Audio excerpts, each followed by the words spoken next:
Making a stop today at Congressional Cemetery. It's kind of an out-of-the-way place, but there's a lot of very famous Americans buried here. We'll see if we can find some on the list today. They've got kind of a setup here for Matthew Brady that's been put up more recently, and then over here we've got two different stones of different eras. This is apparently the first gravestone of Matthew Brady, of course the very famous Civil War era photographer, and I was told they got some date wrong, and so they decided to put up a new one for him. Lots of canine around here today, and apparently they have some kind of membership where you can pay and bring your dog in here, and I just want to, be a little careful where you walk. But if it happens, it happens. I'll let you know. We're coming up here on one Cokie Roberts, and these newer graves are easy enough to spot if you know where generally to look, because they stand out against the older ones. And her tombstone is it's a very modest one. You can see that her full name was Mary Martha Corinne Morrison Claiborne Boggs Roberts.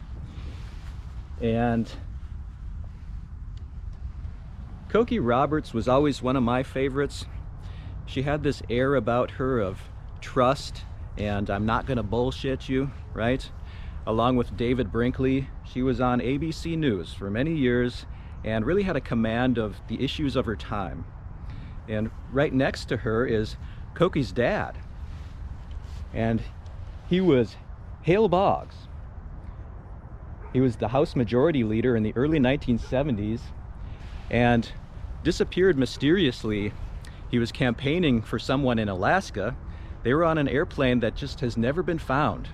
So it's assumed that that plane crashed somewhere in a very remote place. Nobody's found the plane. Nobody has found Hale Boggs. So this is, I think, something that they call a cenotaph, right? It's a marker, but there's no Hale Boggs here. We'll see if we can ever find them. One thing I can tell you for sure is that we need more Cokie Roberts in the world. So if you're in the area, make sure and come, take a look at Cokie's little spot here. In this part of the cemetery, we're on the lookout for the final resting place of one J. Edgar Hoover. And I imagine that is going to be pretty obvious, probably a pretty high traffic area here. Hoover, of course, he basically invented the FBI and dominated it for his entire adult life. And here it is up here, right on this main road. It's quite an obvious grave, and I will show it to you now. You can see there's even a bench here in case you want to come and sit and just kind of admire, how important this guy was. He has a very official seal on the front little gate here, and a little bit of fake grass inside of there. You can see at the bottom that John Edgar Hoover died in 1972, and that is part of what kicked off what ended up in Richard Nixon's resignation, because when Hoover died, Nixon kind of resisted appointing Mark Felt, who would later go on to leak information about Watergate to the Washington Post. Nixon decided he didn't want second in command Mark Felt to take over for Hoover.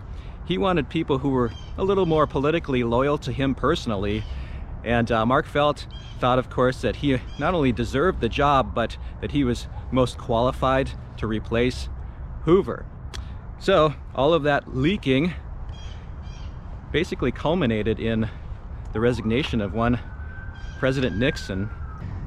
Coming up on the right side here, we've got Marion Barry, who was the mayor of Washington, D.C., and much like Rob Ford in Toronto, kind of became known for some things like drug use, but very multifaceted person. You can see at the bottom here it says, Marion Barry changed America with his unmitigated call to stand up in the ashes of where he had fallen and came back to win. Apparently said by Maya Angelou. And up here it says, Mayor for life, beloved forever. So this is somebody who, despite kind of going afoul of perhaps the media or the law, you can get the sense here that he was really very well liked by a lot of people, fondly remembered to this day, and somebody who had a lot of different facets to his personality, right? Lots of goods, lots of bads, lots going on there with Marion Barry. Those are the kind of people that we like to talk about on this channel. Who else can we find? I'm shuffling my feet just a little bit as we end today. Only had one minor dog poop incident, nothing major, and 2 people that I did not find who I had on my list.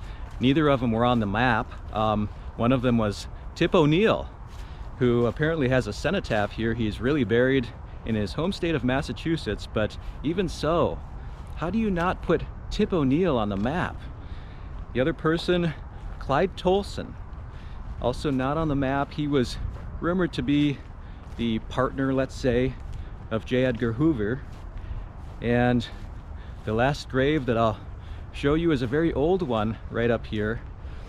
This was a very early vice president, as well as a signer of the Declaration of Independence. So we leave you with the tomb of Elbridge Gerry.